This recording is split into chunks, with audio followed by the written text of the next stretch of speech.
പ്രിയമുള്ളവരെ, ഞാൻ ഹരീഷ് ആർ നമ്പൂതിരിപ്പാട്. രസകരമായ ഒരു കഥ കേൾക്കൂ.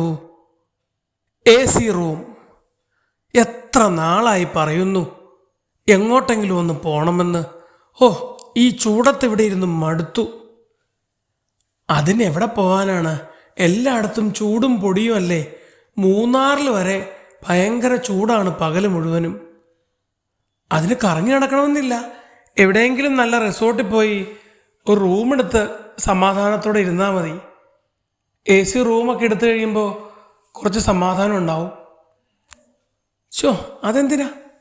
അതൊക്കെ വേണം. എത്ര നാളായി പറയുന്നു. അച്ഛനും അമ്മയും വളരെ താല്പര്യത്തോടെ പറയുന്നു. മക്കളാണെങ്കിൽ കയറ് പൊട്ടിച്ചു തുടങ്ങിയിട്ട് എത്ര നാളായി.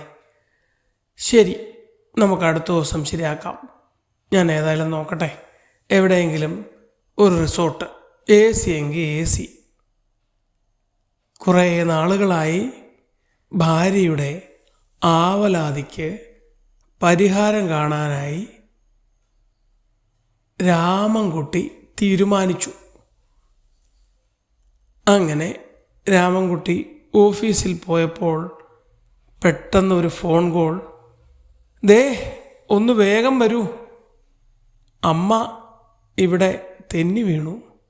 അയ്യോ, അതെന്ത് പറ്റി? ഒന്നും പറയണ്ട.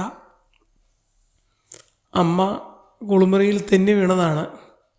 എന്തൊക്കെയാ പറ്റിയേക്കണേന്നറിയില്ല. ഏതായാലും ഹോസ്പിറ്റലിലേക്ക് കൊണ്ടുപോവാണ്. നിങ്ങളങ്ങ് എത്തിയാൽ മതി. ശരി, ഏതായാലും എന്തു പറ്റിയതാണോ എന്ന് വിചാരിച്ച് രാമൻകുട്ടി നേരെ ഹോസ്പിറ്റലിലേക്ക് വച്ചു പിടിപ്പിച്ചു. എങ്ങനെയുണ്ട് എന്ന് നോക്കിയപ്പോൾ കാലിന് കാര്യമായ ഒടിവുണ്ട്.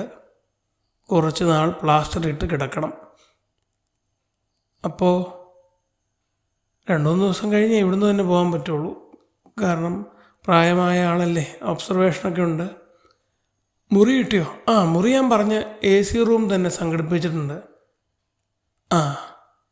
അപ്പോൾ നിൻ്റെ ആഗ്രഹം പോലെ ഇന്ന് നമുക്ക് AC റൂമിൽ താമസിക്കാം. അമ്മയും ഉണ്ട് കൂടെ. ഇനിയുള്ള ദിവസം ഇടയ്ക്ക് അച്ഛനെയും കൊണ്ട് നിർത്താം. ഇപ്പം എല്ലാവർക്കും AC റൂമിൽ ഉയരമുള്ള സ്ഥലത്ത് പോകണമെന്നല്ലേ പറഞ്ഞേ. ഇപ്പം കിട്ടിയേക്കണത് 14ാം നിലയുടെ മുകളിലാണ്. അപ്പോൾ ആ പ്രശ്നവും തീർന്നു. ബാൽക്കണി കിടന്ന് നോക്കിയാൽ കാഴ്ചകളൊക്കെ കാണാം, നഗര ദൃശ്യങ്ങൾ കാണാം, മനോഹരമായ കാഴ്ചകളെല്ലാം കാണാം. ആഗ്രഹം നടന്നു. ഇനി വലിയ ഒരു സ്ഥാപനത്തിൽ AC റൂമിൽ താമസിക്കാൻ പറ്റിയില്ല എന്നുള്ള സങ്കടം തീർന്നില്ലേ? ഞാൻ വല്ലതും പറയൂട്ടോ എന്ന് പറഞ്ഞ് ദേഷ്യം പിടിച്ച ഭാര്യയെ നോക്കി അയാൾ ചിരിച്ചു. അപ്പോൾ പാവം അമ്മയുടെ കണ്ണിൽ നിന്നും 2 കണ്ണുനീർ മുത്തുകൾ ഉതിരുന്നത് അയാൾ കണ്ടില്ലെന്ന് നടിച്ചു.